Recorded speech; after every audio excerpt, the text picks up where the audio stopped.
Welcome back, everybody, to another episode of the Josh Carr Show. Today, we break down a feud going on between Ben Shapiro and Tucker Carlson, mostly centered around Israel and what's going on in our domestic politics as well, specifically with the border. But if you didn't hear about this, publicly they have actually been taking shots at each other. Today, we're going to be looking at some of those clips. I'm going to break down those individual clips, my opinion on those, and at the very end, I'm going to give my take on what's going on in Israel and America's role and all of that, and who I think is kind of coming out on top of this one. Let's get to the first clip. And Tucker, by the way, then continued along these lines. He did an interview with Vivek Ramaswamy, and he likened what just happened in Israel, the kidnapping of women and their rape. I mean, he's showing video of this happening, like as he's talking about this. He compared that to drug overdose deaths in the United States. Now, I believe we should fully care about the 100,000 drug overdose deaths that happen in the United States. These are two completely different issues. To go this far afield to link the issues, the only reason you're doing this is because you wish to downplay the atrocity that just happened in Israel.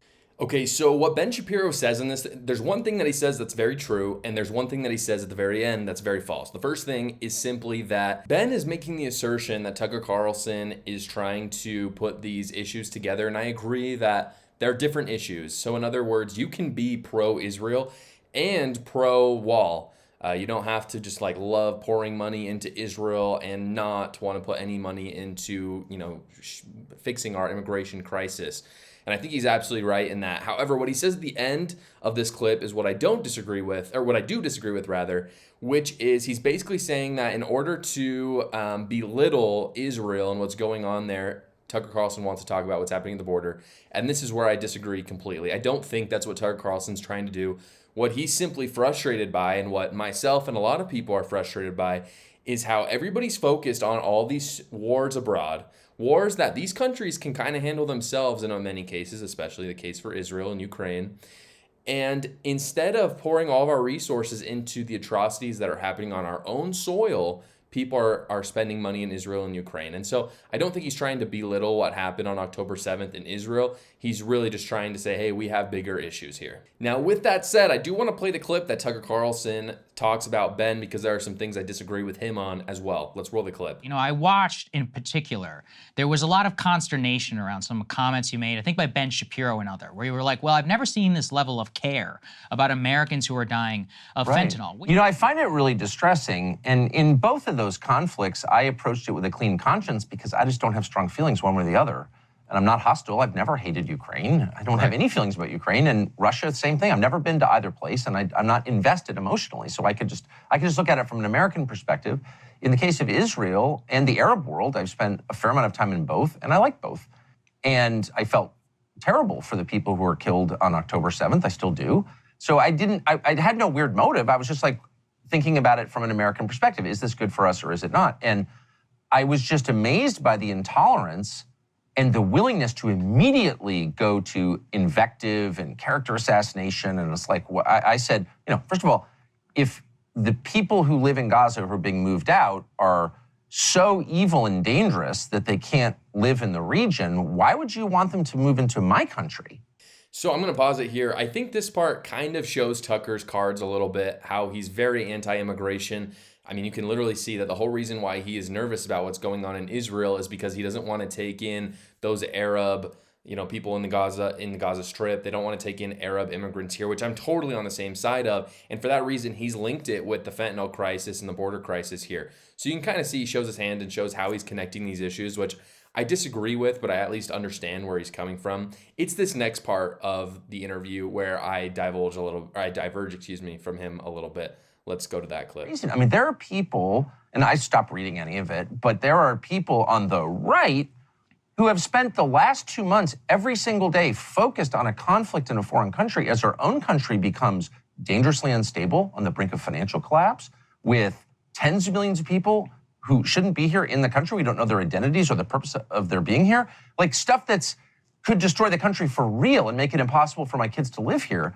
They've said nothing about that, and they're focused with laser intensity on foreign conflicts. And I'm like, at some point, I've got 4 kids. If I'm so caught up in the problems of my neighbor's children and completely ignoring my own children as they get addicted to drugs and kill themselves, I'm not against helping my neighbor's kids, but clearly I don't love my kids. I mean, that's that's the only logical conclusion. And they don't care about the country at all. And that's kind of their prerogative. But I do, because I have no choice, because I'm from here. My family's been here hundreds of years. I plan to stay here. Like, I'm shocked by how little they care about the country, and including the person you mentioned. And I can't imagine how someone like that could get an audience of people who claim to care about America, because he doesn't, obviously, right? Right. Again, I understand where Tucker Carlson's coming from on this, because how can you say that you love your own country when you're wanting to spend more money supporting Israel and Ukraine than you are willing to put into your own border wall? But I guess I go back to what I said at the beginning, which is that these issues are not mutually exclusive. You can help both sides. And I do think it's counterproductive for him to attack Ben Shapiro, because I think on 99% of issues they're going to agree. I do think it's fine to critique each other. There's nothing wrong with that. But the reason why Ben Shapiro has an audience is because his followers believe that being Israel first is America first. And whether you agree or disagree on that, that's fine. But I'm just saying that's what he and his followers agree with. That's what they believe. And so they don't really see, again, I think Ben is trying to act like he's separating these issues, but he's really not. At the end of the day, both Tucker Carlson and Ben Shapiro are America first, but the way that they go about that is very different. And I think this, at the very end of what he just said, I think this is too harsh from Tucker, talking about how he's surprised that Ben has a following. He has a following because what he's talking about obliterating Hamas is very straightforward, and most conservatives ought to agree with it.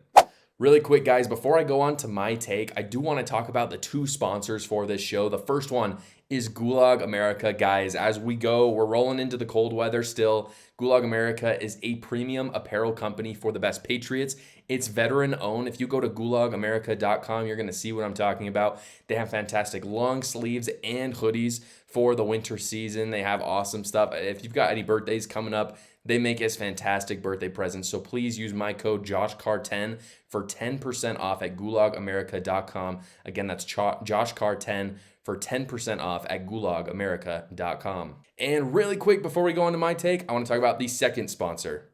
Hello everybody, as you can see I am not in the studio right now, I am in my garage, where I want to share with you how my wife and I keep our stuff organized going into the new year. We use smart labels, an easier way of storing those Christmas decorations and lights so we don't lose them again next year. First, you just slap a label on your bin, download the free Smart Labels app, create your first smart label, add the items you have in your bin or box, and later search for your stuff when you need it without having to climb over boxes. The best part, the first year is free. So go get your smart labels now at Amazon or Walmart.com.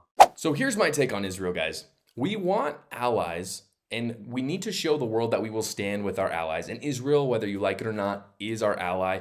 And I personally think it's smart to have a strong ally in the Middle East. The problem is that the traditional establishment, both on the left and the right, have become warmongers, and they're making, we've seen it off of Nikki Haley in the Republican debates. They're making a lot of money off of the military industrial complex. And so here's my take on Israel. Having a small military presence in Israel, sharing all of our intelligence with Israel and our weapon technology is just as important sometimes as the money itself. And so what you're hearing usually from people like Tucker and then the other side, Ben's like trying to say, I want to support Israel. And Tucker's saying, I don't care. I don't hate Israel. I want to protect our stuff first. And I guess my problem with that is we look at supporting people as sending them money. And I just don't think 99% of the time we should send them money. I think the things that I just listed are just as useful sometimes. I think that there is a secret strength in allowing countries to be autonomous and showing that America is there with them, but we're not controlling everything they do. And you may argue that you want America to control them, but I don't think that we need to. I think Israel has already demonstrated the ability to obliterate Hamas on their own, which they should do, by the way. And I think that that's a compromise that both Tucker and Ben could get behind. We don't need to send them money again. If you look at other alliances in the world, this is how it works. America is the only global superpower that just prints money and gives it to other people. Other alliances are sharing intelligence. They're sharing weapons technology.